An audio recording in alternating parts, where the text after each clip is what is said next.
Ladies and gentlemen, welcome back to Indaba Africa. Chris here once again, coming to you live from central Pennsylvania. Welcome into the Stray Voltage live stream. If you're in the UK, Hong Kong, Singapore, NZ, Oz, Botswana, Ghana, Nigeria, Liberia, and South Africa, of course, welcome aboard. Sawubona, South Africa, Dumela, Botswana. How is everybody doing today? Good to see you all. Sorry, my whiskers are getting a bit long here. They want to curl into my mouth. Got to pull them back or trim them, one of the two. Well, welcome in, everybody. Good to see you all here tonight. Looks like a busy hour. Seems like everybody's streaming at this hour. I had to come over from Germ Warfare to get here, and I just noticed that Roman Kabanak is also streaming at this hour. Thought this was my hour. No, I'm just kidding. But good to see you all here. Nigel Soden, I think, asked the question about where that video was filmed. It's for the most part, filmed in Pretoria area. If you recognize some of the roads behind there, I actually spotted one of those spots myself. I know it very well. But yeah, welcome in, folks. Glad to see you're all here. Let's see what's going on. Let me say hello to everybody. And let me start off. Tercia says, starting the room where it happened. What are the chances of another candidate standing for the Republican Party? Zero. Absolutely zero. This is Donald Trump's nomination, and there's no one going to stand for it. The Democrats, Sleepy Joe or Senile Joe, whichever he actually is, may wind up not being the nominee of his party. We'll see. All kinds of things could happen there. But there's zero chance of Donald Trump. Let's see. First off, if Donald Trump, his party tried to unseat him, he'd just run as an independent and he'd get the votes anyway. So split the vote three ways and then he would win. So no way it's going to happen. Heard of a massive wall of Saharan dust from Africa heading to the U.S. Has it raised temperatures? It's warmer, but not because of a dust storm of the Sahara. But for folks who don't know, by the way, the Sahara fertilizes North America. It does. A lot of the sand and the soil caught into these high dust storms rises into the stratosphere and travels thousands of miles across the Atlantic and lands in the Caribbean and North America and actually does fertilize our soil. Pretty bizarre, is it not? But it's a true story. All right. Have I ever been to a dust storm? Oh, my goodness, Tercy. I have been in some serious dust storms. I lived in Arizona. We call them dust devils out there. Been in some very serious ones. Also in dust storms in the Middle East many, many times. Yeah, not a pleasant experience. Yeah, you lived in Northwest for a while, you did get them. Yeah, but Northwest province gets them, but they pale in comparison to the ones that I've seen when I lived in Tunisia or when I was in Iraq or Saudi Arabia. Really, really serious dust storms there. Well, welcome in, everybody. Good to see you all here. Luke Lead Slinger. I like that. That's good. Marius Krugkamp, good to see you. Handy Dutchman's here. Hendo, Wesley, Christian Perdiago. Sorry, I got the wrong. Perdigao. Sorry, Christian, I got that wrong. Yeah, Christian and I were chatting over in Ronaldo's program. Thanks for coming over. How's it? Well, it's pretty good, actually. A very nice day today. Did some more yard work outside today to repair my hideous lawn and hopefully made some progress on that. So I hope you all enjoyed the opening music there from Giselle. For those who don't know, the opening music to my show is Giselle. She's a Namibian singer who's based in Pretoria, and she sings in Afrikaans, obviously. And this is a beautiful song, Films Mensa. I love it. From my Mensa, it's beautiful. And she also is, of course, famous for the song Side Vest about Southwest Africa or Namibia, which is her breakout song. It was released a couple years ago. But owing to some conflicts, they were unable to finish the album, and she just released Films Mensa just in the last month or so. On May 8th, right here on my channel, we did a live debut of her album, Films Mensa, and she was on for about an hour and 3 minutes. If you look under past live streams, you want to find out about her, you can go watch that stream, or you can go to giselle.co.za and check out her site. It's spelled J-E-Z-E-L-L-E, not like the French spelling Giselle with a G, but it's spelled with a J. Yeah, so Giselle is a fantastic singer. She sings folk music, or Heimatlieder. She sings country music. She has an English album in country music, and she sings in Afrikaans country music. And she also sings Afrikaans pop music. So quite a wonderful singer. She's very talented, and hopefully she'll hit it big at some point. She's not with a major label, so we'll see what happens. But anyway, that's who sings the song coming in there. And as someone asked, and we mentioned, it was mostly filmed in the Pretoria area, for those who are curious about it. Obviously her song Side Vest is all recorded in Namibia along the Skeleton Coast, the Namib Dunes below Swakopmund down towards Walvis Bay or Walvis Bay, depending on how you pronounce that, which language you want to use. So who else we got here to say hello to? Keith Alderson. Yep. Evening, Giselle and others. Okay. Is Giselle here? I didn't see Johan on here. Jake Watson from Parle. Hey. All right. Good to see you there. TJ. oh, no, excuse me, Tian Vijay, excuse me. Pretoria. Yeah, it is Pretoria. Rustenburg Highway behind her. Yep. Nigel says he thinks it's time to get back to the veld and smell the earth. Well, there you go. Just be careful out there. It's dangerous. The R21, yeah, it might just be the R21. No, it's actually, anyway. Aziabo says, are there any interesting spy military novels that you read? I'm a big fan of Chris Ryan's novels. Yeah, I've read a few over the years. I'm not reading anything currently right now that has my interest. But I'll think about that, Aziabo, and see if I can come up with something. You need bigger. Yeah, listen, Hendo. Listen, my raspberries last year, for those who watched the video, these tiny, sad little things are like this big. They're not even maybe a centimeter. Last year, they were 5 times as large, and they were profuse and prolific. So I think I made a mistake this spring letting my bushes get too large, which meant that the energy was spread out into multiple branches, and I think that's drawing more nutrients out of the soil, and that's probably why the berries are smaller. Plus, it's the rain has been pretty sparse, and I haven't really spent much time watering the bush. So, yeah, last year, I mean, these huge berries, they're amazing. Last year also didn't have the pests that I've had in past couple of years. I had wasp eating the center of the berries out 2 years ago, and 2 years ago, and the year before that, when I first put them up, I had beetles out there, Japanese beetles. I discovered beetles today, and I've killed a few of them already, but that season I killed hundreds of them by grabbing them and crushing them rather than use pesticides. It was effective, but it was a lot of work and it was every day. This year, the birds have showed up, so I had to put a bird net out. So the Japanese beetle's back, the birds are there, the berries are tiny, and they're disappointing. So we'll see how it goes. But yeah, usually they're fantastic raspberries. I love raspberries. One of the free things I had when I was a kid growing up in Appalachia, could go out in June through the middle of June into the first week of July at the latest for 3 weeks and pick raspberries by the quart, by the bushel in the end, and make a raspberry jam out of them and ate fresh raspberries while I was picking them and after the fact. Absolutely loved it. Raspberries rock, my favorite fruit, bar none. Don't somebody tell me it's a vegetable. It's not a vegetable, it's a fruit. Let's see what else you got there. Jason, good to see you, Jason. Hey, folks, just when I see Jason, it reminds me to point out Giselle will be coming back on the channel sometime soon. We haven't set the date. This will be about an hour and a half, 90-minute presentation, which will set up to celebrate the fact that all of her digital songs are now out on the Fitlands Men's album. So that'll be coming up sometime soon. Reminder for tomorrow, we have Odin Moja, who is a Tswana speaking South African, also speaks Afrikaans, of course, who lives in Pretoria and is from that part of the country. He's a computer programmer, and we'll be talking about that. Different time tomorrow. Tomorrow at 1 p.m. Eastern Standard Time or 7 p.m. in South Africa, so as to accommodate schedules. So he'll be on tomorrow. Also, there's supposed to be, I think Tito Mboweni is supposed to give a budget speech or some other fantasy nonsense tomorrow. One of the few rational members or ministers in the government, but nonetheless, a lot of what he says is out there. So that comes later, I believe. So 7 p.m. tomorrow, South Africa time. Tune in for Odin Moja. We have him coming up. I have a call tomorrow with Major General Johan Justa to discuss his appearance on the channel, and I suspect I'll probably make that for Friday as a special feature, a Friday evening special feature for folks, or Friday afternoon, one of the two. So we'll see how that goes. And then I don't have a guest set for Saturday yet, but I have a couple people in the hopper. And if you have folks you'd like me to get on here, please, other than Big Daddy Liberty, I haven't heard back from Big Daddy Liberty, so I can't control that, but I'm trying to get him on there. Tian says, sorry, this mustache getting away. Great video on South African Airlines, very accurate. Numsa Saka want to liquidate because SA didn't want to give them their demanded severance packages. Airlink and others want instead. Yes, that's correct. I didn't go into that, Tian, but that's their motivations as to why they want. The unions are just angry that they didn't get paid off, so their answer is to be like petulant children and say liquidate. Well, since I have the same goal to liquidate South African Airlines, I didn't raise a big stink about it and point out that was their motivation. In the case of Airlink, they're owed a lot of money. I think 2.4 billion rand is what is owed to them by South African Airways, something like that. The South African Airways is an equal opportunity welcher. They didn't pay debts to anybody. That's what happens when you have a state-owned enterprise run by corrupt politicians instead of competent business people.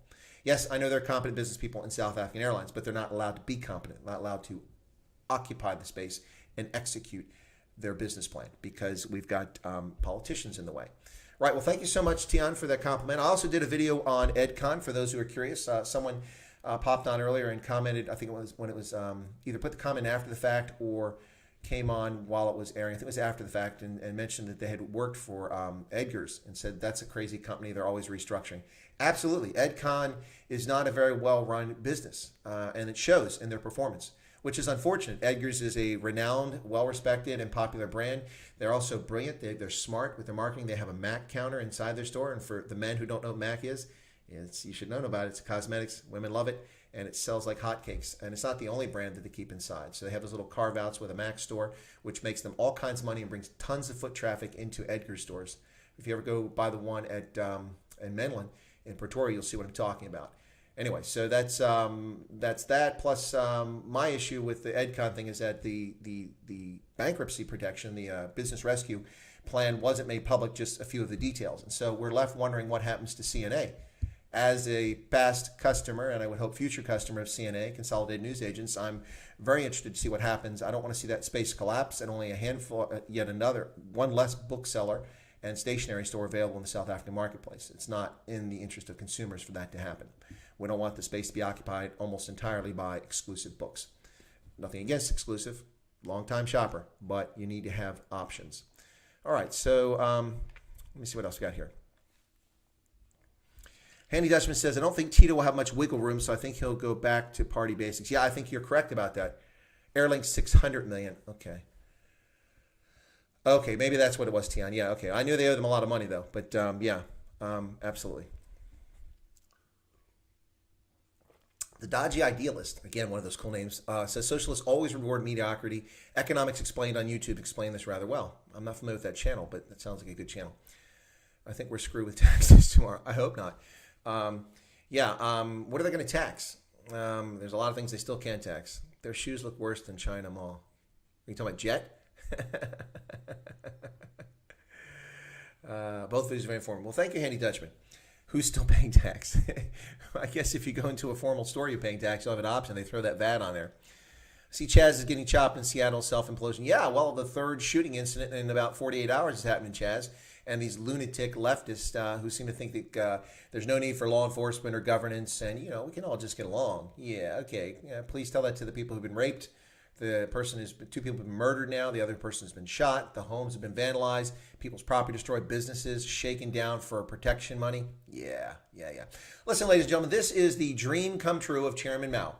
What we're seeing in America is a attempted cultural revolution by a collection of misfits, insurrectionists, criminals, terrorists, and thugs, and a whole army of misinformed youth who are absolutely clueless about civics, politics, governance, political science, and history, tearing down the statues of abolitionists whose entire life was devoted to ending the institution of slavery, who gave their entire fortune to end slavery, to get people to freedom, to run schools, to educate free Negroes, which was the term at the time, free blacks. We didn't have anything called African Americans back then, but to educate folks. And they tear down their statues. Absolutely insane. They're just tearing things down and marking things up for the heck of it. To mark up churches. What is this? What is this nonsense? And now to see the little signs put up inside of Chaz where they have black-only zones. For decades in this country, people fought to integrate America so that people could live where they wanted, to be with whom they wanted to be, to associate with who they wanted to be.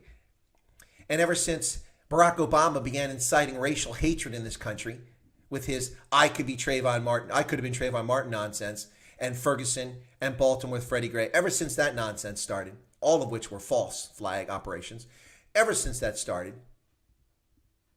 we've seen people running around trying to divide America and be separate and have exclusive enclaves. We saw this at the University of Missouri, in which black students physically kicked their fellow classmates and dormitory students out of the common room, which is a common room which, by the way, students pay fees to use those rooms in their dormitories, and that maintains the facility. But they kicked all the white students out because Black Lives Matter. That's where we saw this exclusionary nonsense start. And now we're seeing it play out where people are saying, you see F white people painted on buildings. You see elderly white women attacked on the streets of New York. This is not a white supremacy. This is not a conspiracy. This is what happens when you create racial hatred. Most of the things happening to white people are being done by other white people. Most of the damage being done in society to our monuments and to our cultural history is being done by white people. Misinformed, uninformed, or radical, insurrectionist, terrorist, idiots that don't know what they're talking about. The history is clear. The facts are obvious. Yet that doesn't play a part in this conversation. So today, once again, I will be reading from Dinesh D'Souza's book, the United States of Socialism. Right here, my autographed signed copy from Dinesh D'Souza. I'll be reading a few paragraphs from that, which you'll find remarkable parallels with South Africa and with other governments in Africa that seek to rule every aspect of people's lives. So let me catch up on the chat here now that I've went on a slight little bit of a rant there. All right, so the Trump team is bending over backwards, trying to excuse their terrible support. Christian, nobody's bending over backwards. What do you mean terrible support? There's no terrible support. Thousands of people showed up. Joe Biden can't get 6 people to show up. I love this leftist lean. Not to scare you off, Christian, but what you're saying is simply not the truth.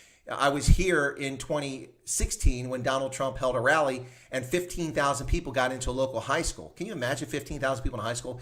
It's from a well-to-do county that has plenty of resources, has this massive school that has thousands of students in it, and their auditorium holds about 8,000, I think it is, which is incredible. And then they had overflowing classrooms. They had 15,000. And there were another 5,000 people outside that never got in. I know because I was one of those 5,000 people, got within 50 feet of the door just to see history being made. Meanwhile, Hillary Clinton, 2 days prior in Harrisburg, just 15 kilometers to the east, had 284 people show up.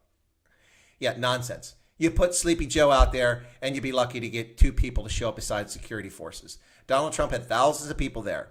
If people don't want to go out and risk getting COVID-19, you're going to blame Donald Trump for that? People exercising their privilege, their prerogative not to go get sick? Yeah, there were a lot of people there. I saw the video. I watched the entire thing today. Utter nonsense. So, yeah, bending over backwards. No, he doesn't have to bend over backwards. The left has come out and said, K-pop has come out and said that they went online and used fake names to register to get the seats. Now, here's the thing, ladies and gentlemen. At a normal Trump rally, you have to go in. But it's just an effort. This is what political parties do. It's just an effort to collect your information so they can bombard you. So, for instance, my mobile is getting hit with all kinds of text messages from the Trump campaign. Every couple hours, I get a text message from the Trump campaign because they have my mobile number from a few years ago, which they bought from a source because the Republican Party used it when Donald Trump had his last campaign. So you register for an event, and at the regular events, they don't check ID. They don't check your printed out pass with your reservation number. They didn't care. It wasn't about registering. It was about getting names for a database to raise funds for the future. That's what it's about. Now it's different because of COVID-19 and because of legal concerns.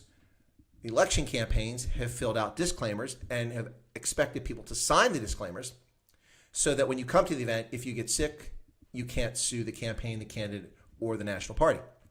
And this is the norm going across all political parties in the U.S. And yes, there are more than 2 political parties here in the U.S. for those who don't know. It's not just the Democrats and Republicans. It's also the Green Party, the Constitutional Party, and several other parties in this country, but they're all very minor. So that's what's happening. So because you had to have your waiver to get in the building, which meant you had to be genuine, you couldn't just walk in like you could in the past. Well, the clever little fellows at K-pop and their friends decided that, we can screw up the system by registering and not showing up. These are their own words. These are from all over Twitter, all over news reports, interviewed people who claim to be K-pop fans from Korea, and lots of people here on the left who claim to have done this. Whether they did it, I don't know. But the bottom line is that of the people who registered to show up, a fair number didn't show up. And it's not the Trump campaign that said this. It is the people who claim to have done it who have said it. So, Christian, Trump bending over backwards, nonsense. Fake news, fake lies by the media, telling fairy tales about what happened there. Watch the video. You can watch the video online. It's on YouTube. You can see how many people are there. The entire bowl is filled at the bottom. The upper levels are largely empty, about 80% empty. Well, that's because people didn't show up. People didn't show up because they didn't want to get sick. Or the other aspect of this is what was happening in Detroit in 2016. You had thugs outside threatening people and damaging their property, their motor vehicles, coming to the event. People don't want to be the target of these leftist terrorists. So there's a lot of reasons why it wasn't a full house. The only reason that Trump gave was that the thugs outside. That's the only reason they gave. I didn't hear them talk about K-pop. K-pop is something that the leftists came up with on their own. They proclaimed that they're responsible for that, not Trump, Christian. So, yeah, I don't see what you're talking about. They're bending over backwards. You know, what I hate about all this is that I'm not a Trump fan, but I am a fan of truth. And I find myself constantly in a position defending the truth because more times than not, the truth is on Trump's side. Kind of like the fake travel ban nonsense. I did a video on that when I first started this off. One of my first videos talking about the lies perpetuated and promulgated by the likes of Nancy Pelosi. lying about Donald Trump barring 340 million people from around the world from coming to the United States. Utter lie. She has a statement on her website, I think it's still there, I haven't checked in a couple weeks, in which she declared this fantasy. Simply not true, ladies and gentlemen. And my video explains all of that. I explained all that. What he did is after 12, 14 years of governments like Nigeria and Kazakhstan refusing to meet international standards for biometric and for verification of the individuals to whom they issue passports, the U.S. would no longer allow people from those countries to immigrate to America. And it affected less than 30,000 people, or roughly 30,000 people, not 340 million people. So yet again, fake news, fake lies, politicians in the media, get the facts. Christian, that information, please give me an example. I'll listen to the example, but what I know about it, they're not bending over backwards. Never heard that. The CEO of HeadGod mentioned a few weeks ago that they had confirmed buyer for CNA. Well, that's good news, as long as you don't downsize any further. You know, CNA used to have 350 stores, and they're down to about 100, 130 stores, something like that now. Interesting that PNA is what CNA was like a couple years ago. Okay. You get to Loose Smokes. They have 6.2 million views. Tito's. I don't know about views when it was streamed. I don't know what the audience was for it, Nigel, but I do know that after the fact, the video that's on YouTube now has had 2.5 million views in just a couple of days since it went up. So anyway, Seattle summer love is over. It was never there, Hendo. Tax will be normal culprits, rich people, and sin taxes. You're probably right about that, Handy Dutchman. Tian says, personally, I think the sin tax are legal now. How can you tax something you banned for months? Yeah, well, there you go. Azioba says, what's your view on medical cannabis? Are you in favor of its legalization and possibly replacing opioids? I've never had an issue with medical cannabis. If a licensed, legitimate physician says that that is an appropriate treatment for a condition, I've never had an issue with that. Never had an issue with it.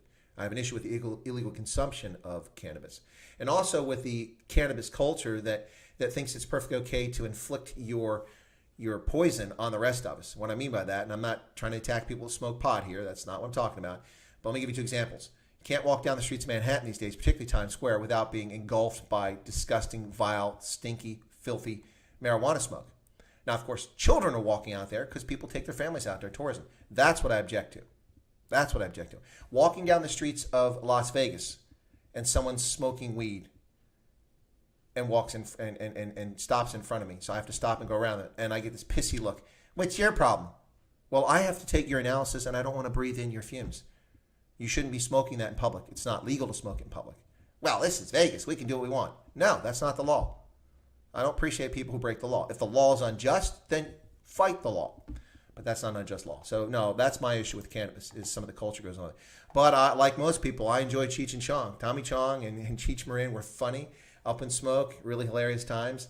That part of the pot culture is funny. But people imposing their pot on others is the issue I have. Just like people imposing their cigarettes. I have nothing against cigarette smokers. Just not smoking in my house. And I don't want you smoking in a public restaurant where I'm at. And you don't smoke in my workplace. But you're welcome to smoke. No problem with that. That's your choice. Christian, Trump said there wouldn't be any seats. Then he was wrong. If Trump said that, then he was wrong. Or he fell prey to stupidity of not realizing that the leftists will do anything to make him look bad. Yeah, so Christian, if Trump said that, he was absolutely wrong. Guy's not perfect, that's for sure. And I can point out many of his shortcomings and foibles. Second warning. Okay, it must be something to do with the pot. Let me get back.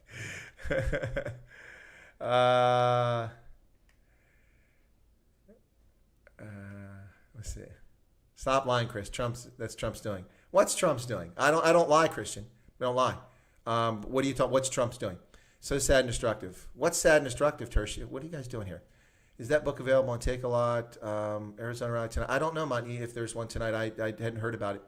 6,200 people who's expecting it. Oh, yeah, okay. Yeah, that's funny, Christian Paragon. Now you're spreading false rumors. There isn't an arena on the planet that seats 900,000 people. Are you serious? That's just comical on the face of it, unless you're trying to be funny.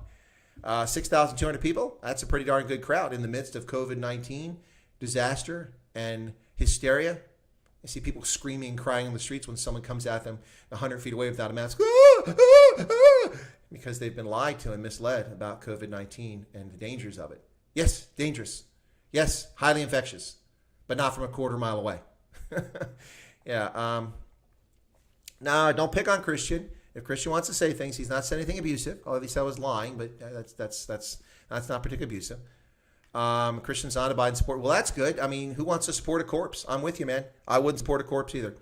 13 million viewers and networks for Trump rally, best figures ever. Yeah, that's probably true, Fonz. TikTok teens, yeah. Don't be picking on Christian. Let him have his words. Oh, okay. Now I'm defending Christian, and I'm a little bit behind. He's telling me how strong is the Kool-Aid drinking. Actually, Christian, what I'm drinking is Starbucks. It's a PepsiCo product licensed by Starbucks, of which, in the interest of full disclosure, I am a shareholder. I purchased the shares at $6.50. Currently about $83 a share last time I checked. Had them for a long time. So it's doing quite well. Pretty good investment on my part in my retirement account. So when I do get around retiring, maybe I have a little something left there after COVID-19 hysteria. No Kool-Aid, just Starbucks.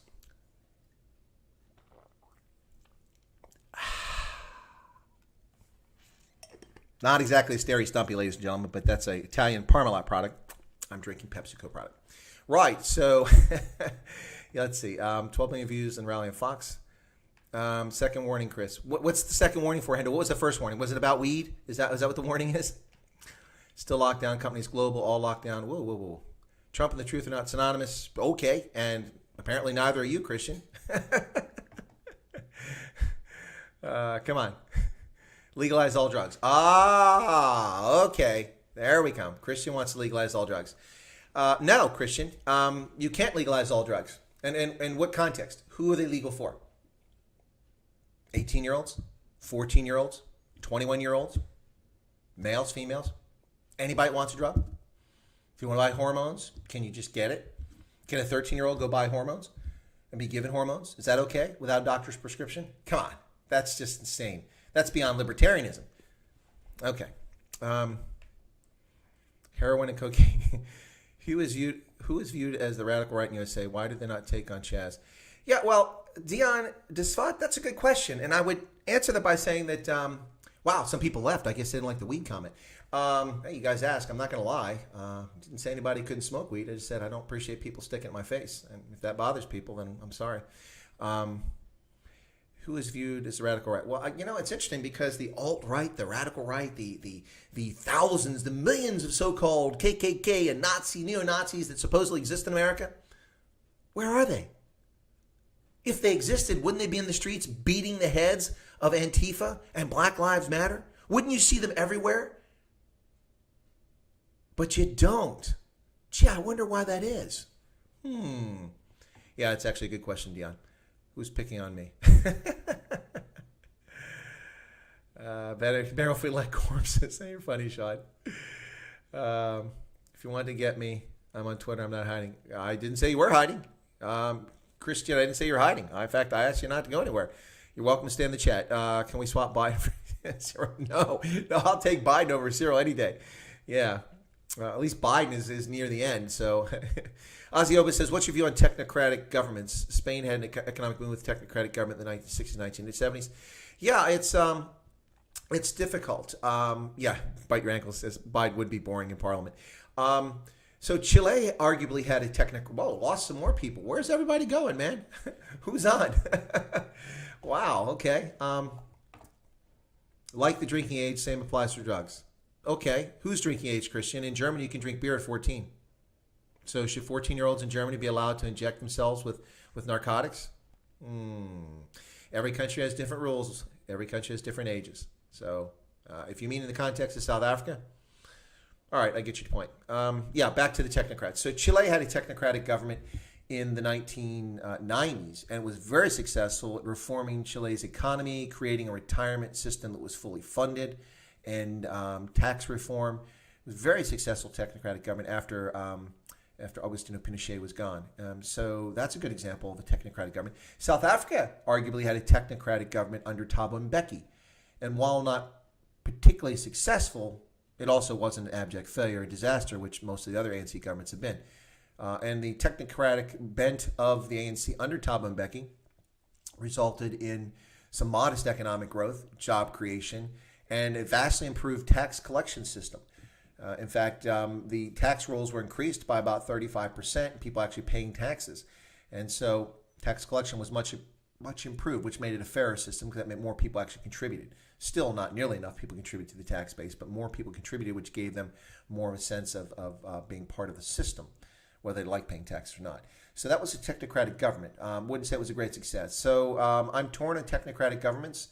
Some work well, some not so well. It depends on the competency of the technocrats. I think that's what it comes down to all the time. At least it would not be apartheid's fault. Of course, no, Tian, it'll always be apartheid's fault. Any shortcoming will always be racism. It will always be apartheid's fault. And you hear the myth spread. Again, today I heard Joe Biden's chief of staff, or senior campaign managers, spewing nonsense about 400 years of slavery in America. No, the first slaves arrived in 1619 in Jamestown. Famously, the 1619 organization is around now. 1619, and the slave trade was outlawed in 1807, and slavery was banned by the 13th Amendment in 1865. So that's not quite 400 years. I know math is troubling for leftists, but 1619, 1865, that's 254, something like that. Not 400 years. Anyway, and that's not exactly equivalent. It's not like somebody said 300, it's 380, somebody said 400. No, that's a significant difference. And that's meant to distort and lie about the greatest nation in the history of mankind. Sorry, folks, proud American right here. So did people come back when I stopped talking about weed? Anyway, can you read more from the book you spoke about earlier? Yes, we will, Linda. I'll get to that in just a moment here. I'm just addressing some of the comments here. Should 18-year-olds be allowed to vote? Yeah, that's a tough one, Tian. What is actually the voting age in South Africa? I actually don't know that. That's one thing I don't know. I thought it was 18-year-olds. Is it 21? If it is 18, then I did know. But 18-year-olds. I was excited the fact that 18-year-olds had to vote when I was 18 years of age. But then I was politically attuned. I studied civics. I paid attention to our political system. I felt I was pretty well informed for my age. I have no objection to 18-year-olds voting, even though most of them are functionally illiterate when it comes to governance. It's the law of the land here. It was a constitutional amendment. We extended the right to 18-year-olds to vote. So that's fine. The effort to make 16-year-olds vote is ludicrous. Absolute lunacy and ludicrous. And it's an attempt to undermine democracy. You're already stretching the envelope with 18-year-olds. Ostensibly, the reason for 18-year-olds is because they've completed secondary education, which in theory is when you would have learned by secondary education about your political system. In practice, that's not the case in America these days. Anyway, so Biden wouldn't find the parliamentary buildings. Was listening to Biden, man, he sure doesn't sound good. Listen, even his prepared commercials, I keep getting hit with them on YouTube. Listen, can you do me a favor? He stumbles on a prepared commercial that's 30 seconds long. Can't you pump the guy up, shoot him up with some freaking acid or some speed or something to get him going? Amphetamines, just to make him last 30 seconds. Yeah, he's not in a good way. Let me catch up here. Durban. Oh, okay. Well, there you go. Durban. That's the bastion of the ANC. Anyway. All right, cool. Well, at least you got good weather down there in Durban, Christian. That's cool. So, Perdigao, is that Portuguese or Italian? I'm not sure. Wesley, South Africa doesn't need legal age drugs and abuse from, people do it all over the place. Cuomo, I agree Cuomo is bad in many, many ways. Ozzy says, decriminalizing drugs while keeping them illegal can help reform addicts. Easier to come clean about. Yeah, Ozzy, but that's a libertarian argument, and it's been disproven many, many times. But I get the appeal of it. One of the things that Switzerland did is they decriminalized the use of heroin. Brilliant idea. So now people can get the care they need. The reason they did it was because of the transmission of HIV through hypodermic needles. It was becoming a problem. And so they said, brilliant idea. And guess what? Zurich became the heroin capital of Europe as thousands, no, not tens, not hundreds, thousands of heroin addicts descended on Zurich and filled up the public parks, left their heroin needles all over the place so that children couldn't use the parks anymore. No one could use the parks. People couldn't take their dogs there anymore, dropped their feces all over the place and became a nuisance in Zurich. Yeah, decriminalization creates as many or more woes as criminalization of drugs. The key is to make sure that you make drugs that don't need to be prescription legally available. And that happens here in the U.S. We do that frequently. So, for instance, you used to not be able to get asthma medicine or allergy medicine. Claritin was over the counter, was a prescription when it first came out. Now it's over the counter because it has a proven history and it's safe if taken the proper dosages, which is something that a consumer can manage on their own without a physician. So that's a drug that's now available over the counter. But antibiotics are not available over the counter in the United States because the misuse of antibiotics, even by prescriptions by doctors, and the loss of efficacy of them. So they're all prescription for the most part. But in Africa, I can walk up to any chemist or pharmacy and I can get pretty much any drug I want, whether I know how to use it or not. That's a dangerous situation. All right. Fonz is from Antifastan. Sean says we should test and license people to vote. We don't want 18-year-old drive a car. That's a fair argument, Sean. I like that. But the problem you're going to run into with that argument right away is you're going to run into voter suppression. Voter suppression. Because, in fact, we've had efforts in the past here in this country at voter suppression. During Jim Crow era in the South, not exclusive to the South, but in the South in particular, you had poll tax and you had literacy tests, and it was a means to keep people from voting. But I would argue that if that were implemented today, it wouldn't be germane because people should be high school graduates. If they're not high school graduates and not literate in civics, then maybe they shouldn't be voting. People always bemoan the fact that only 55% of people showed up for an American election. And I'm like, that's fine by me. As long as it's over 50%, I don't have a problem with it. If people who are uninformed don't want to vote, good on them. If they don't take the time to learn about their political system and know what the issues are, rather than simply going into a booth and pulling a lever because it says Democrat or it says Republican, then I don't really want them voting because they're wasting their vote. Let people who are informed vote, as long as it's at least 50% of the population or more. That's my position. So I used to be all about, we all got to vote. We got to get voter participation up. And then I grew up and I realized, who cares? Most people don't need to vote. They don't want to vote. They don't have to vote. 18. It is 18, South Africa. Thank you. Jack Ace says, hi, Chris. I was watching another stream and logged in to pose something. All drugs should be legal. It's a question of personal liberty. People should be able to go to a center and buy any drug at all. Okay, Jack. And so my 12-year-old can go buy heroin, cocaine, methamphetamine, fentanyl. Stop, straw man on the left. I guess you're talking to me. Walked in late. Some commie oak from Seaview is trying to be... Gareth, you're funny. Socrates did not like democracy. Yeah, well, he died. Democracy put him to death because he tried to have the temerity to preach philosophy, and so he was put to death by democracy. And in fact, I'll get to Dinesh D'Souza here in a second. We'll see if people disappear. People are dropping off left and right here tonight. Must be making people irritate. It's Portuguese. Well, thank you. That's what I thought. My first guess was Portuguese. South Africa has about 400,000 ethnic Portuguese, most of whose families fled from Angola and some from Mozambique, and a few came from Portugal. But the vast majority came from Angola back in the day. So that was my guess, my first guess. Well, thank you, Christian, for sharing that. Sean is saying to Tian, I don't think criminals should retain the right to vote. Tian, I think that's a very, you gotta parse that.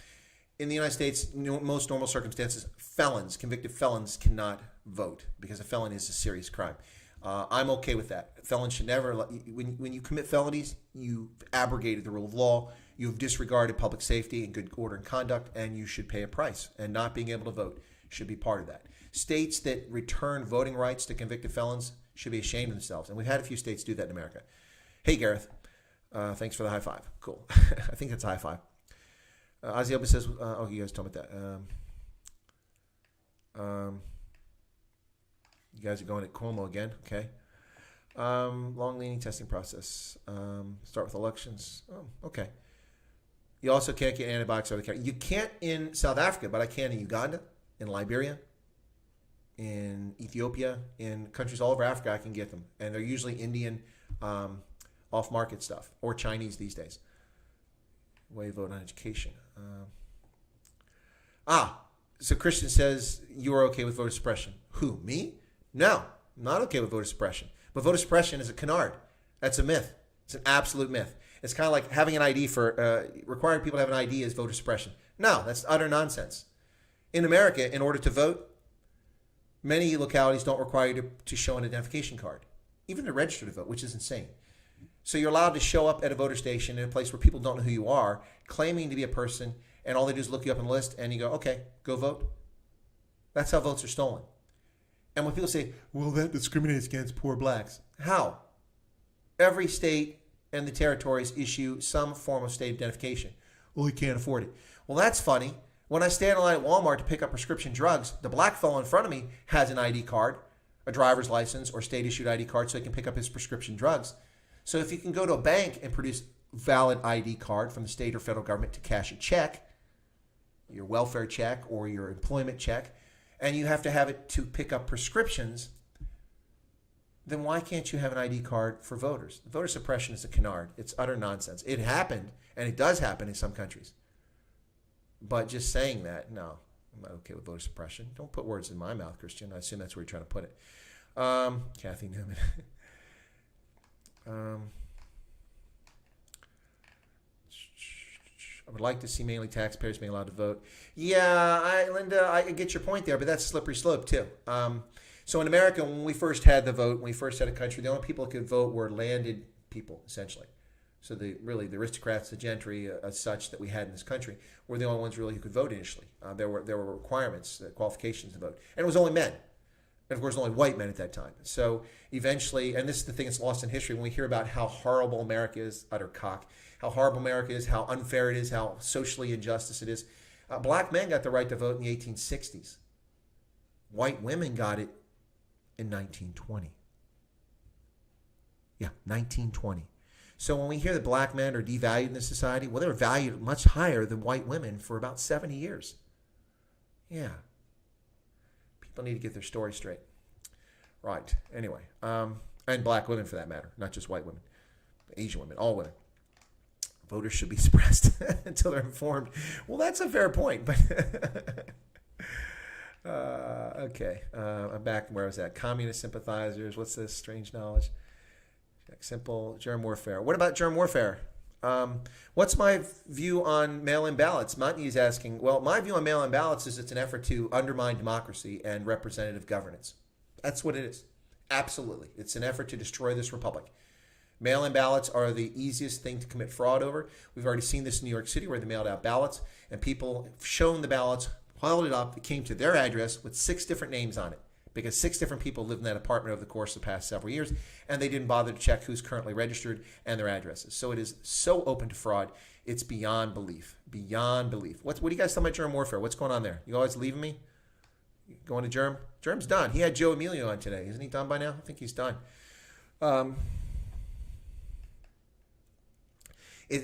Nigel says, I find it strange that communists shout for democracy and when they get into power, they cancel it. Of course, because they don't want democracy.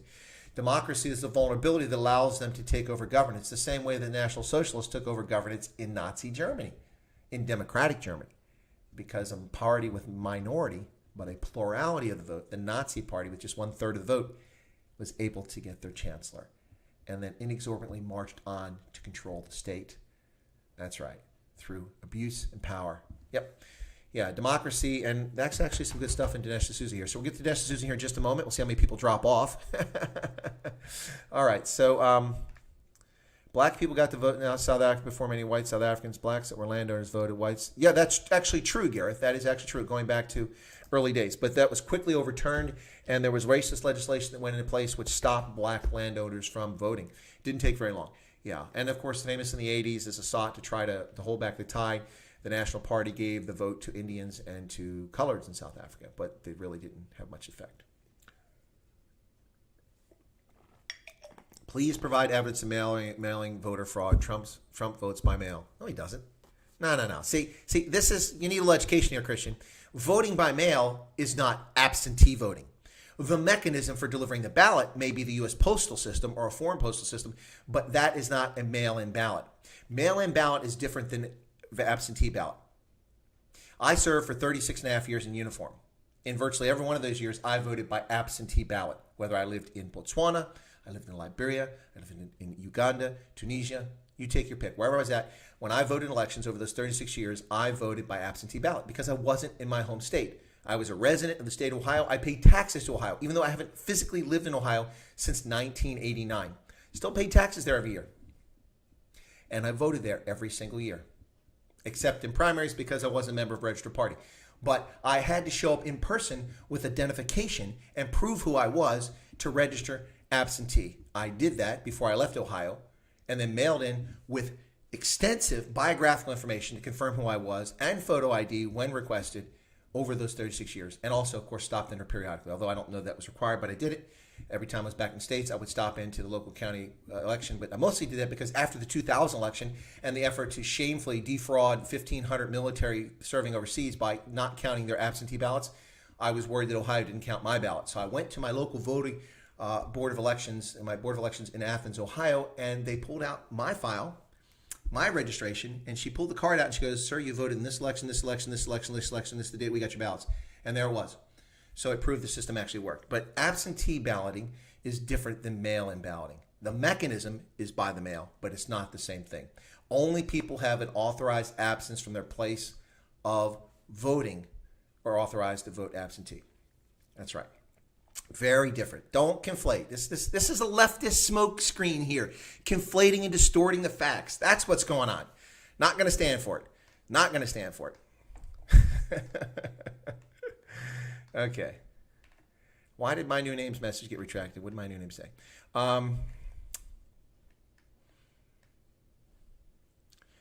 Daga Boy says, why isn't there any monument to Adolf but lots to Lenin and Stalin? Well, Adolf Hitler was reviled for what he did. But in this country, being a supporter of Adolf Hitler got you in a concentration camp. That's right. We interned German Americans in concentration camps as well as Japanese Americans in the First and Second World. Lots in the First World War. Only about 5,000 or 10,000 in the Second World War. Suspended their rights of habeas corpus and locked them up in prison, essentially, for being suspected German sympathizers. So seeing that on the table, it's unlikely that anybody would put up an Adolf Hitler statue. But Stalin and Lenin, we never had that system here, and ostensibly they were our allies. Stalin was anyway in the Second World War. And so lots of idiots put up Stalin and Lenin's statues. And if they want to, fine. I don't care. But if we're tearing statues down, we might as well tear them down too. Did anyone see Afro Reform taking on Botswana case against Brigitte? $10 billion fraud. Huh. No, I didn't see that. I'm going to have to check into that one. Thanks for sharing that one, Vernon. I didn't see that. There's no news on Botswana. I usually check Botswana News before I come on. And I haven't got anything from Twitter feed. People tell me what's going on in Botswana lately, so missed that one entirely.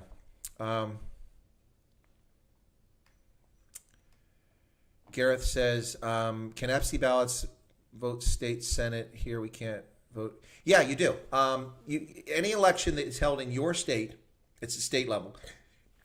If you're an authorized absentee ballot voter, like serving the military outside your state, serving the foreign service outside your state, or a businessman on legitimate business purposes away for sure on that date, my hair is starting to come down there. You can vote absentee in any election in that state. Now, that excludes primaries. You have to be a member of a registered political party in most states. Some states have open primaries.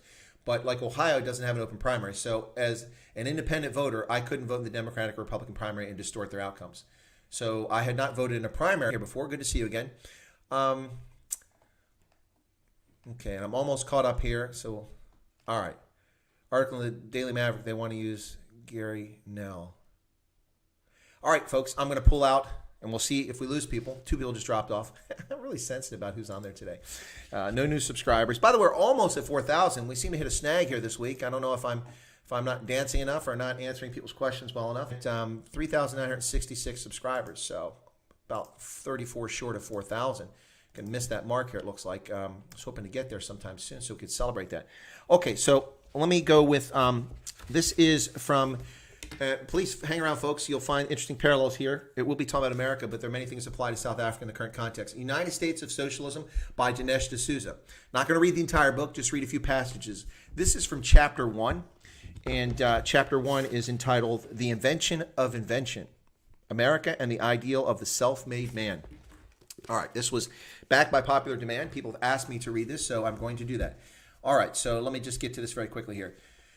So what Dinesh D'Souza is talking about in this chapter is how when he came to America in 1978, he lived in Arizona with host family as a student, and he was just found America remarkable in so many ways. I already lost 2 people. See, they're bored. All right, so here we go. He said, years later, I marveled at one of the most ingenious contraptions of all time, roll-on luggage. Such an obvious idea.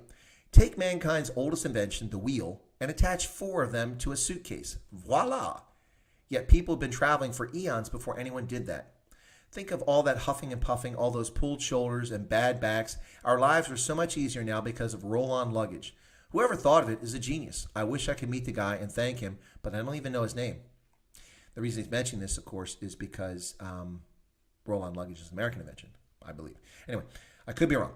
Most Americans take the basic amenities of modern life for granted. What's the big deal? Growing up in a country that lacked all these basic things, however, I have a special appreciation for them. I know what life is like without them. I also know that not so long ago, Americans didn't have them either. In fact, America was one of the poor, backward countries. It was still largely rural and agricultural at the time of its founding. That's absolutely true. As in a country, we were an agricultural country in the late 18th century and not particularly wealthy. In fact, in part because much of our wealth was taken away to the Great Britain. Actually, I do know what socialism, Christian, is. Socialism is the state control of the means of production. Full stop. End of story. That's what socialism, not this fantasy about, cultural socialism, identity socialism. That's all cock. Socialism means the control of the means of production by the state. That's what it's all about. The rest of it is spun out of the yarn of that fantasy. I know full well what socialism is, and I spent 36 years defeating it and decisively defeated it, only to find myself out of uniform now and watch the world being run by a bunch of idiots. All right, I'll continue here. What was your internet connection? Did I know? Okay, let me finish reading this, guys. Oh, internet's slow. Yeah, it could be it. Sorry about that if you guys get bad connection. It might be the wax cable again in South Africa. So, once again, back to lessons. America was one of the poor, backward countries. It was still largely rural and agricultural at the time of its founding. Then, in relatively short order, America became the most productive and prosperous nation in the world. America doubled its gross domestic product output in the middle of the 19th century, then doubled it again in the late 19th century. One by one, the United States surpassed all the advanced European countries, even overtaking its mother country, England, at the dawn of the 20th century. That has been termed the American century, the century of unquestioned American dominance, and America remains to this day the world's most innovative and prosperous society. Absolutely true. Absolutely true. Stop using it incorrectly. All right, Kristen, you're just trolling. Yeah, keep trolling. As long as you're polite and you're not disrespectful, that's fine. So how did all this happen? This is the transformation that has produced not only American prosperity, but also the contemporary American lifestyle, the American dream, the American experience of being the architect of your own destiny. So who made that goose that lays the golden eggs? I mean this quite literally. Who are the people who did this? What are their names? I'm interested in these people, and I'm also interested in the creation of a system that produces one marvel after another, giving each generation opportunities and experiences that even the wealthiest members of earlier generations completely lacked. Only the wealthy had refrigerators 100 years ago. Only the wealthy had automobiles 100 years ago. Not everybody's got automobiles in this country. Some people have 2 or 3 and 4 cars. Even poor people in this country have mobile telephones and satellite or cable television. Malnutrition is an unheard of thing except where people make poor decisions in this country. That's the topic of this chapter. I want to show the secret of American success, how America became rich, not just through inventing this or that, but by creating a mechanism for innovation and growth, the invention of invention. This is the genius of the American Revolution and of the American founding. It also creates a paradox for conservatism, a term ordinarily identified with stasis and stability.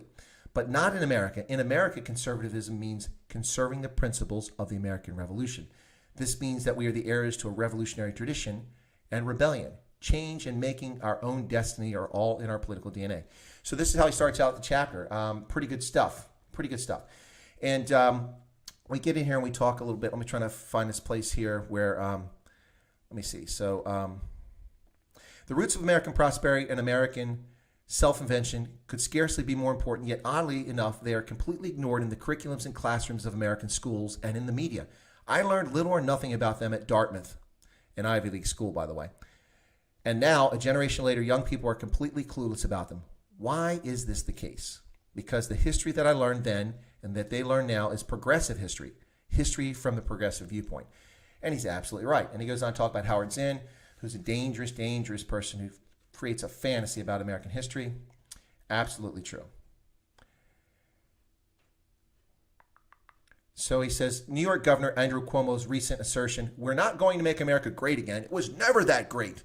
Along the same lines as Eric Holder, former Attorney General of this country, asked, "When did you think America was great?"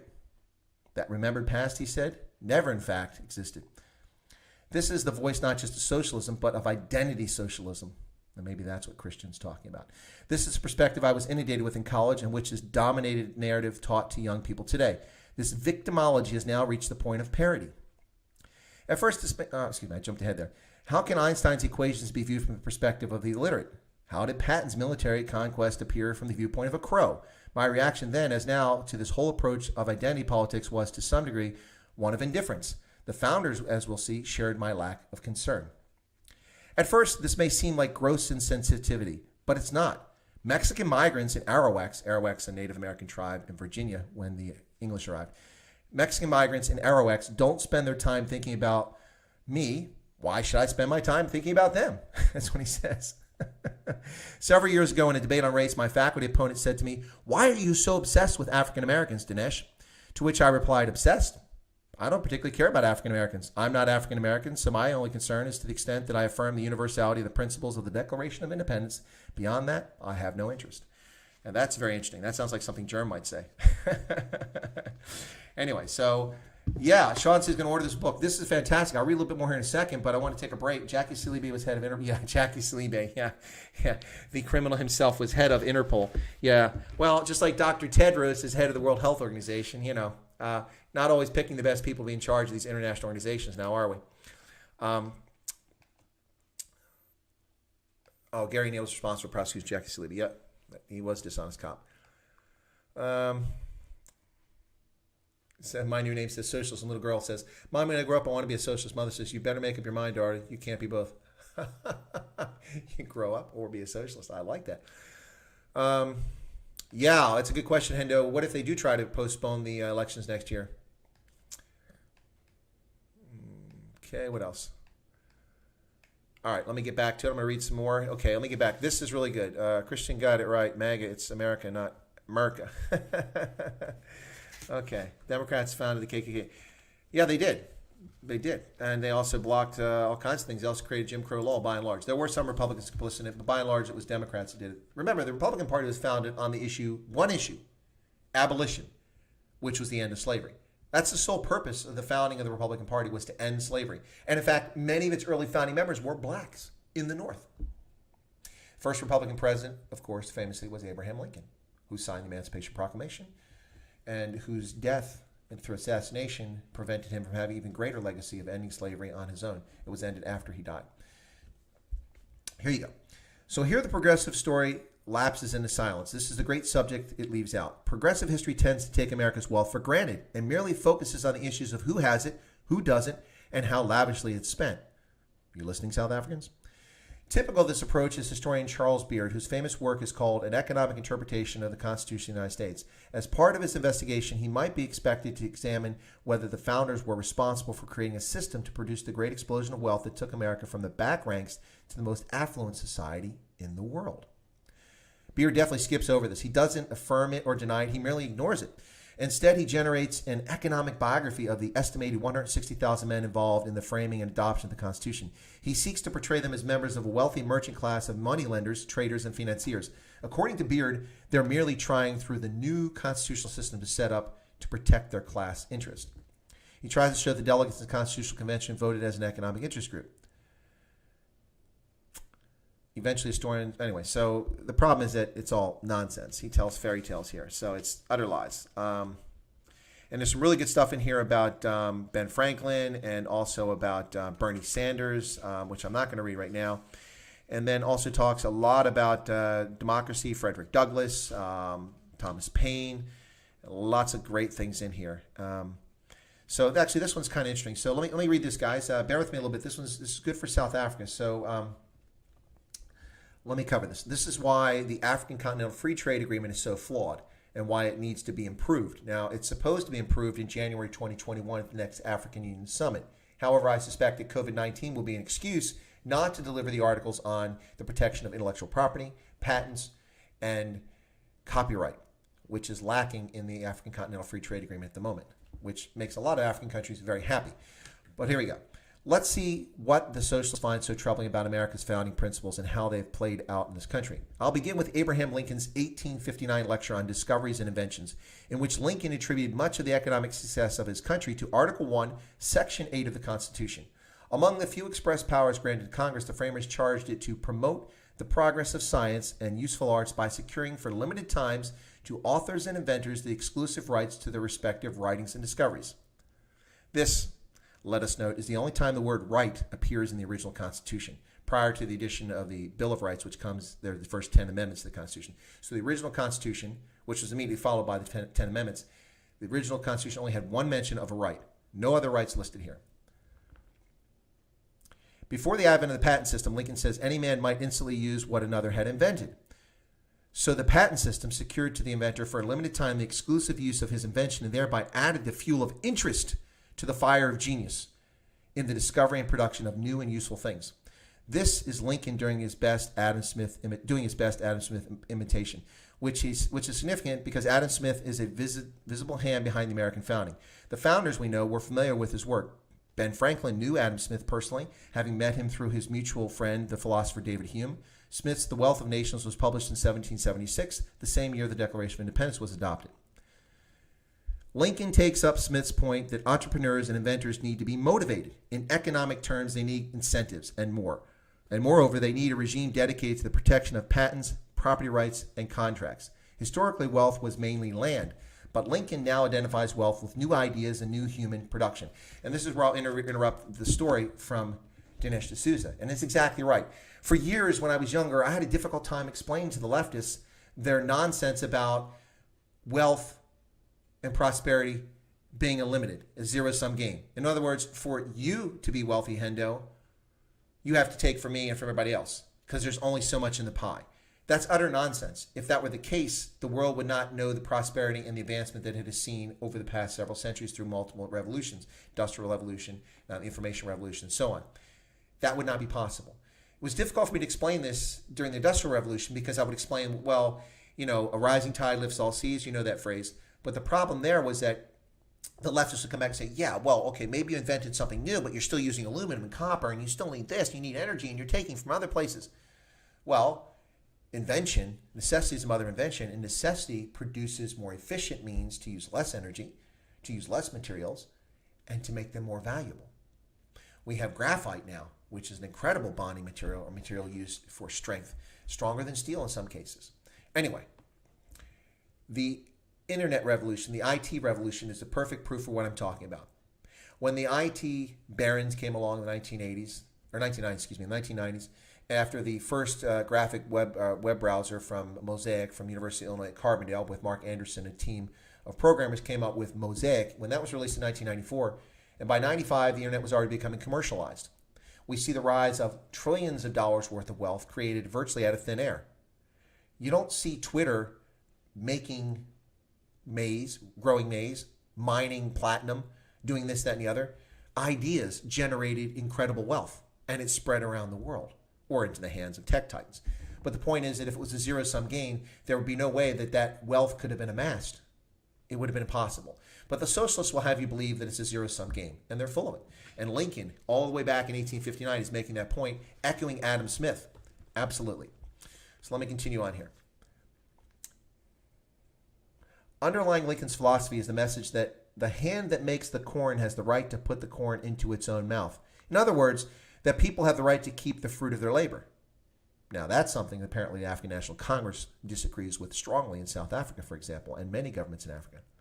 We can situate Lincoln's argument better by putting it in the context of Albert Hirschman's important book, The Passions and the Interest. Hirschman argues that from ancient times, wealth was considered a zero-sum game, which is what I just talked about. If you have more, I have less, and the only way for me to get more is to get some of yours. Wealth in ancient times, Hirschman contends, was obtained mainly by seizure. Conquest, theft, and looting were the preferred mechanisms for acquisition. Yes. Absolutely. Unfortunately, that's not really how the world works these days, is it? Anyway, so there's a lot more here, and I'll read more in the future. I don't want to bore you guys with this. Let me get back to the chat and see what's going on. But just a little more stuff here. There's some fascinating stuff about American history, much of which applies to South Africa. Oh, this is what, let me see if I can find this really quickly. This one I really want to, here you go. This is South African context. I'm going to read this to you very quickly, all right? So this is from the next section, hands in our pockets. I like that. Even though he was Hamilton's political rival, Jefferson agreed with Hamilton that government should not seek to redistribute the gains of private enterprise. To take from one because it is thought his own industry and that of his father's has acquired too much in order to spare others who or whose fathers have not acquired or exercised equal industry and skill is to violate arbitrarily the first principle of association, the guarantee to everyone the free exercise of his industry and the fruits acquired by it. That's brilliant. I'll read it again. Even though he was Hamilton's political rival, Jefferson agreed with Hamilton that government should not seek to redistribute the gains of private enterprise, to take from one because it is thought his own industry and that of his fathers has acquired too much, in order to spare others who or whose fathers have not exercised equal industry and skill, is to violate arbitrarily the first principle of association, the guarantee to everyone the free exercise of his industry and the fruits acquired by it. And there you go, ladies and gentlemen. Exactly right. This is what Jefferson wrote in the 19th century about expropriation without compensation and excessive taxation. That's the topic I'm talking about here right now. Taking from people is not the answer. It doesn't create. Taking from people doesn't create anything. All right, you got a lot of chat going on. What are you guys chatting about? No Marmite tonight, thank goodness. Ashley, hey, how you doing there, Ashley? Good to see you. What else we got here? Keep on talking, Chris. That hole you're digging is getting deeper. I don't know about a hole. I got a really lovely chair I picked up recently that produced as a result of capitalism, not socialism. Yeah, that's right, capitalism. Of course, it was made in China because we've offshored our production there because people thought it was better. Sean thinks Christian needs a Schuspia. Maybe he does. Linda's enjoying Dinesh's book. Yeah, it's amazing. And actually, guys, for the interest of full disclosure, what I'm doing is I haven't read the whole book. I'm actually reading it just ahead of when I go and do the stream so that it's fresh and then I pick out the spots I think are most interesting to you guys. I'm not going to read the whole book to everybody. But anyway, so I actually haven't finished reading the book. I'm reading it as I go along. I think that's an interesting approach to it. So yeah, hopefully you guys enjoy that. Oh, sorry, Nigel. Sorry to hear that.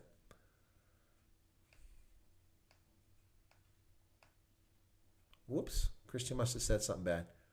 Oh, no. Better question. Why is hemp not making a comeback? Didn't know hemp went away, Christian. What's hemp? Daga fibers. You are correct, Manchi. That's what it is. Sister plant of marijuana. Yep.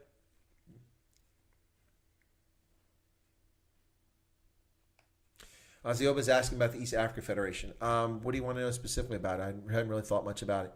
Garrett says, I always found it strange how parts of the U.S. were so similar to the U.S. South Africa mid-1990s, especially those small towns. Cities were dirtier.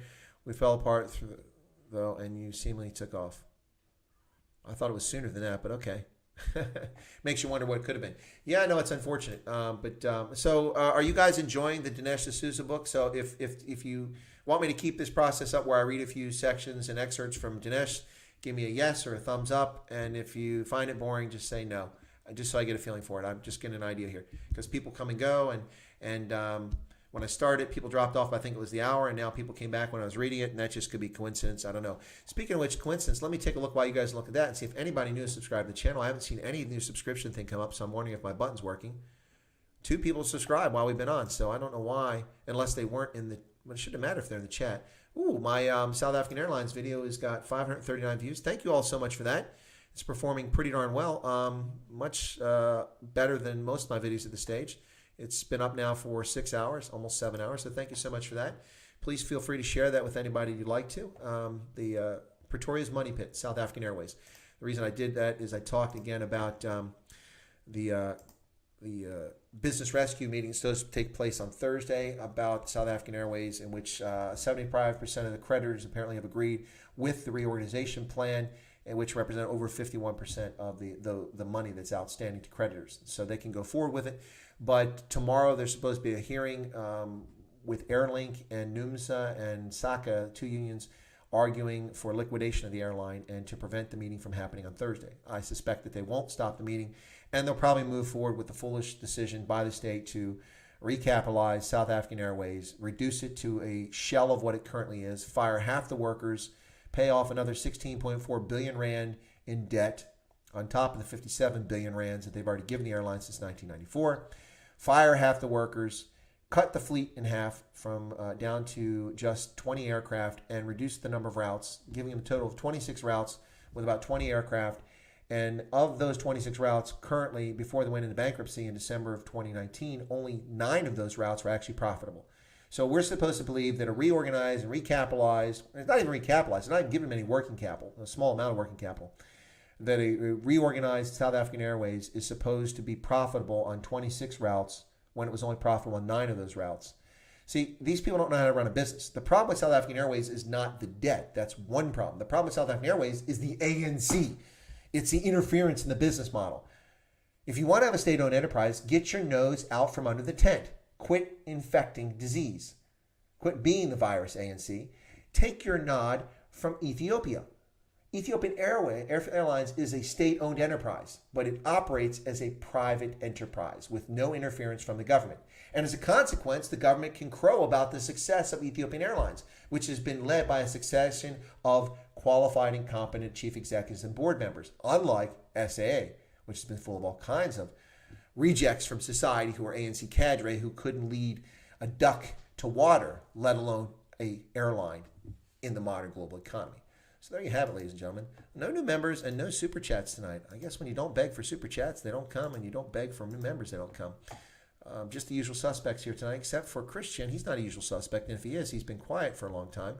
But more than welcome to be on the channel, and thank you for being here, Christian. Your leftist ways are a little off base, but you're entitled to them. That's the beauty of liberty and freedom of speech, freedom of assembly, is people can have their own views, and no matter how right or wrong they are. And that's a good thing, ladies and gentlemen. Something that we should be happy about, that people have the ability to express themselves. All right, let me catch up over here. Someone shared a video. Garden full of hemp, bite your ankles. Okay. Yes, don't mind. Okay, so you guys kind of liking the book. Okay. Enjoy listening to it. All right, cool beans. Also keen on watching the Trump card. Do you think it will come in existence this decade? No, I don't. I don't think. Well, they already have. No, the problem with the Federation is it's going to require people to give up political control, and that is not going to happen, ladies and gentlemen. That's why the African Union is not what people think it is. So I've done videos and I've talked and written a lot about the African Union, and specifically, a lot of people attack the African Union because it doesn't do this, it doesn't do that. But the problem is that people don't understand what the African Union is. It doesn't have sovereignty over a single member state. It can only take decisions in unanimity. All parties must agree on something that the AU comes up with.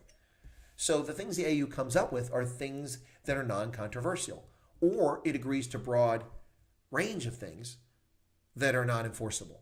So for instance, the AIMS, the African Integrated Maritime Strategy 2050, is a brilliant maritime plan that was well thought out by the staff of the Peace and Security Operations Directorate. Even though security is only a small part of it, they're the ones that are responsible for it. And they did a fantastic job. You should read it. AIMS 2050.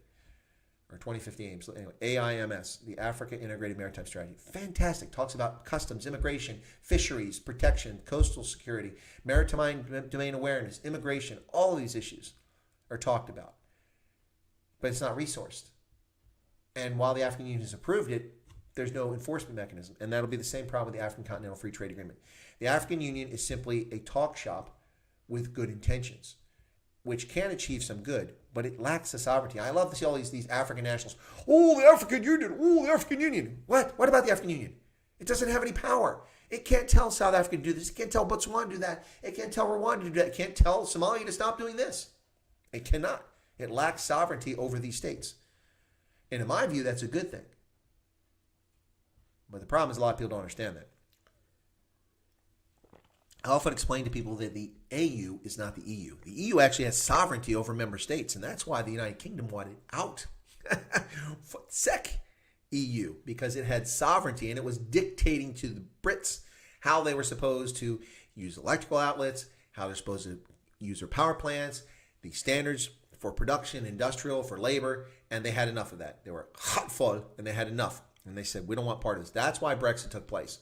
The Netherlands is considered, Denmark nearly left already, and others will leave at some point. We shall see. All right.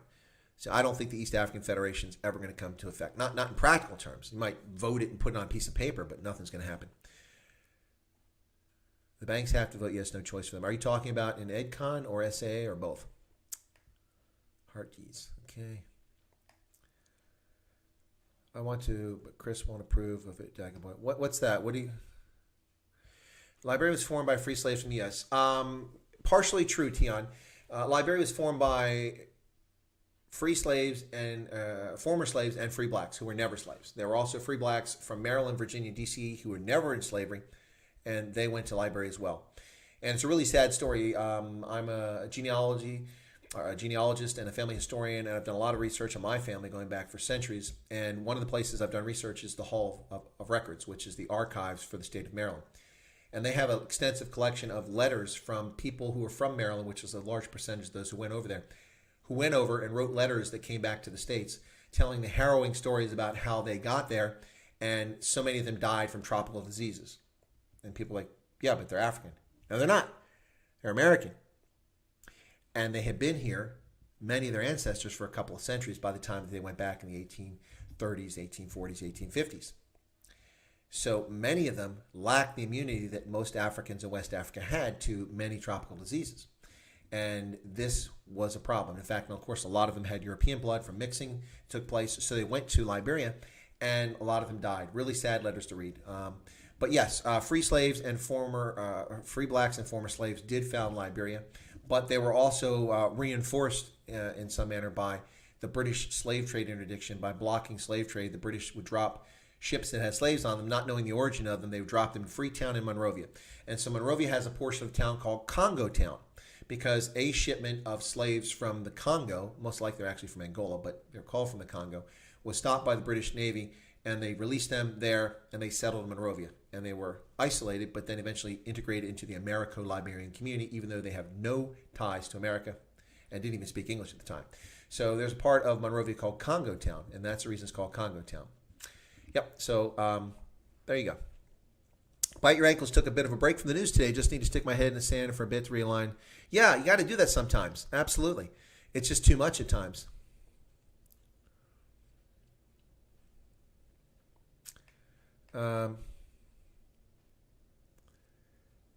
Hendo is saying you should remove Christian, but I want to prove. Yes, Hendo, I want to prove that right now.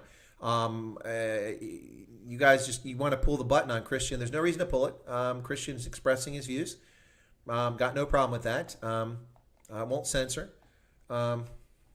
Anyway, he's welcome to be wrong all day long. There's nothing wrong with that. People are wrong all over the world. Vernon says, to many countries to be an effective union with countries in various states of maturity. Yeah, true. Some people in South Africa want Africa to be... Yeah, well, they're just insane, Harley. They have absolutely no idea what Africa is. I've lived all over the continent. Trust me, ain't going to happen. United States, Africa, ain't going to happen in any of our lifetimes, and many lifetimes after that. Simply not going to happen. Linda's out of here. Well, thanks for being in, Linda. Thanks for listening to the book. I'm glad you enjoyed it, and I'll read more coming up in future ones. Remember, tomorrow, Linda, if you're still here, we've got Odin Moja coming on, who's a Tswana-speaking South African, a computer programmer from the Pretoria area, and it'll be fascinating. So we'll talk about the various Tswana-speaking groups and subgroups in South Africa and also in Botswana tomorrow. So anybody from Botswana is on here. Tune in tomorrow. We're going to talk about that. Christian says he's on Twitter and Facebook. Fight him there. Don't fight on Twitter. Twitter's for 12-year-old girls experiencing their first moment in life. It's just a place where people call each other names. Yeah, have a conversation here. Cogent. All right. Notorious G. Okay. Limited data. All right. Cool. Thanks for popping in, man. Not a snowflake. I won't block you. Well, who's a snowflake, Christian? Didn't block you here either. Yeah, you notice that my moderators held off because they feared my wrath of if you got blocked. Yep. Thank you, Hendo, for exercising restraint there, even though people were asking you to block Christian. As long as it's not racist or disrespectful or violent, there's no reason to block somebody here. Sean says, Chris, is it true that President Trump has effectively brought the Federal Reserve under Treasury control? No. People keep saying that, but how do you do that? It's not even legal. It's an independent body. It's not part of the federal government. It has a relationship with the federal government. The Federal Reserve System is a private institution.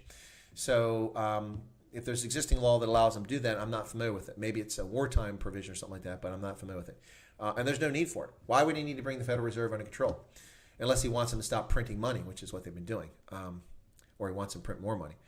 No to many cultures in African neighboring countries that don't like each other. Yeah, that's part of the problem. Francophone, Anglophone, Lusophone countries, it's not as simple as people make it out to be. Most African state leaders worship power. It won't happen. I agree, Hendo. one bit of socialism I'm prepared for accept is to confiscate all the money from billionaires, pushing the idea and distributing the whole amongst the poor. Yeah, anyway, so there you go, ladies and gentlemen. So Christian's here, so don't take off. Anyway, what else? Once again, I did do a video on this a couple days ago, but today is June 23rd, and that means the redo of elections in Malawi for folks who aren't paying attention. You make it sound like not blocking is a good thing. Well, why would blocking somebody be a good thing, Christian? Why would you? People who feel the need to block people, unless they're abusive, fear ideas. I don't fear your ideas. Share your ideas here. I'm happy to debate your ideas. I'm comfortable that most of the things, if not all the things I believe in, are on solid ground. And I'm definitely happy to debate a socialist because they're just simply wrong. So, Nigel, have a good night. Be well. Thank you for being here. Make Rhodesia great again. That's funny. Rhodesia's gone, folks. It's long gone. And Zimbabwe's gone too. Bite Your Ankles says, got a few Malawian tenants, and they were discussing elections with me today. They're very excited about it. Well, they should be, Bite Your Ankles. The deal is this, is that last year's election was very suspect. As a consequence, people filed court cases and went before the Constitutional Court earlier this year. The Constitutional Court said that the election was not valid because of the irregularities, and so they ordered a rerun.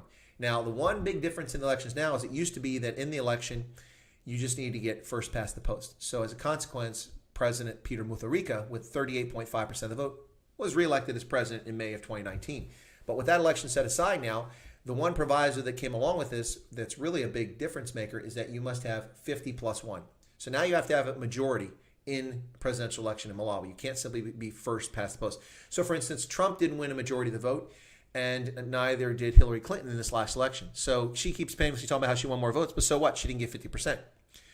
But in our system, it is first past the post in the Electoral College, not the popular vote. So Malawi now requires 50 plus 1.